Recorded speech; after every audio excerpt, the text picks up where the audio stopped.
Superman Ultimate Flight. This prototype B&M Flying Coaster hugs the terrain that it is on and offers solid time to just fly around turns and truly feel like Superman. But is this coaster actually a good ride? Or is it just a nice gimmick combined with a good theme? Find out in this review. In the late 1990s, the concept of a flying roller coaster was just being developed.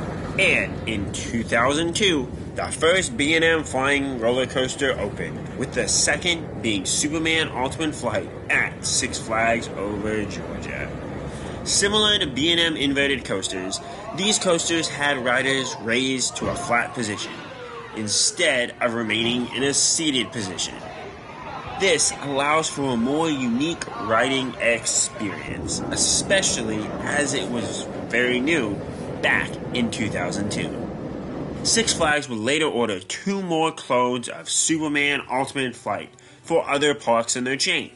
But since this is the original, it hugs the terrain a lot more than the others. Riding it with an enthusiast from Chicago, he lamented how his version is just located in a parking lot, whereas this one allows the true experience that this ride is meant to have. Dispatches weren't too bad on this coaster, though there were a fair amount of restraint issues during my visit. Operators would mainly just have to go around to manually unlock some of the restraints that didn't unlock upon returning to the station. A nice safety mechanism. However, I was stuck on the ride after one of my rides, and those wanting to load my row couldn't flag down an attendant to unlock my restraint. So I ended up having to ride again, while the person who was supposed to have my seat found an empty seat in another row. I also noticed this ride closed briefly for restraint or other issues on both of my days at Six Flags over Georgia. This may just have been since it was opening weekend, but I would plan around the fact that this coaster might close briefly due to restraint issues on your visit. For those that haven't ridden a flying coaster, especially a B&M Flying Coaster, the trains don't feel that different than B&M inverted trains. The main difference is that you simply raise up flat for the duration of the ride.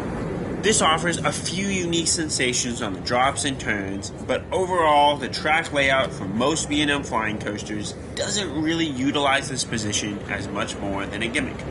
The view of straight down is nice, but not much more terrifying than riding in the front row of a B&M inverted coaster.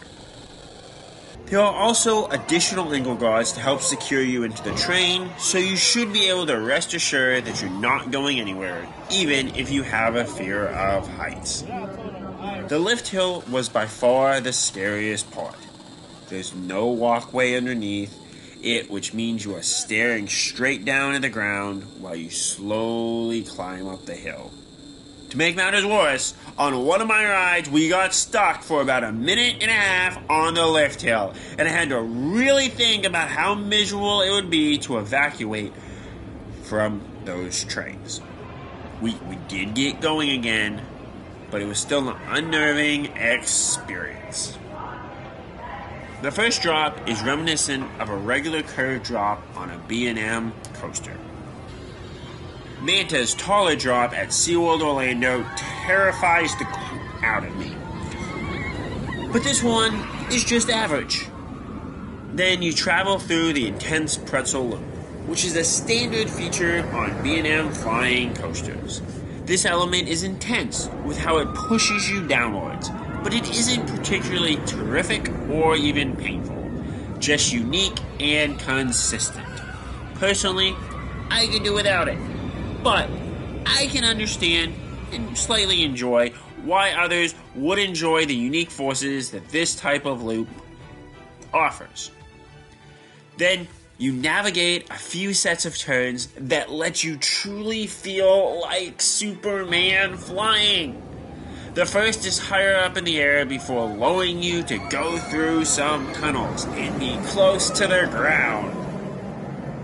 Then, after these twists and turns, you go through a final inline twist inversion, which isn't too snappy, but isn't anything great, before entering the brake run. The brake run is the worst part of this ride.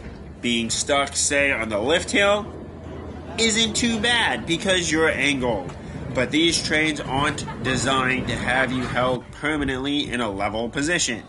After 10 or 20 seconds, your head will start to hurt from the blood rushing there and you will be uncomfortable. It's nothing terrible, just not enjoyable, so really hope that they're moving fast with those dispatches. Overall, how good is Superman Ultimate Flight at Six Flags Over Georgia? The theming and landscaping, combined with the unique train gimmicks, offer an enjoyable and slightly unique roller coaster that easily passes my benchmark of a solid, medium-sized roller coaster. But none of the elements on Superman Ultimate Flight really stand out beyond that. So I rank it right above the Texas Stingray and my favorite coaster in Thailand, Speedy Mouse.